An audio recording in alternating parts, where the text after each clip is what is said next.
E niente, allora io sono molto frastornato e triste perché io pensavo che dopo 2 anni, insomma, che stiamo cercando di superare questo momento incredibile col Covid, insomma, stiamo cercando di fare qualcosa.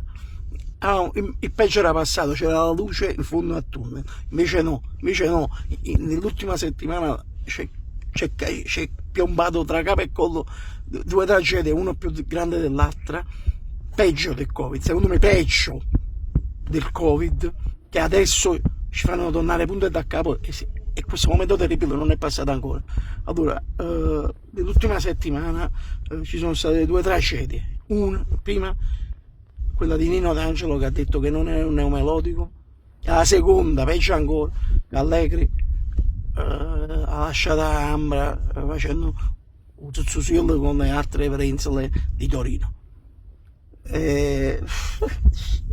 giulevo proprio perché io pensavo, vabbè, possiamo risolvere questo fatto del Covid.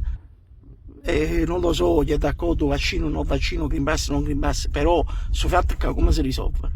Cioè, come si fa a convincere Nino D'Angelo di dire a meno che è un po' neomelodico è stato? Nino D'Angelo, ma che te ne fotte a te, ma dice sì, ok, vabbè, sono stati neomelodici, che pure i neomelodici si appassionano, che non si sentono traditi da Nino D'Angelo. Cioè, come si fa da fare? Ramai a casa di Nino D'Angelo, ci vogliamo vedere a metà strada e ha parato questa situazione. Ma con Allegri come si fa?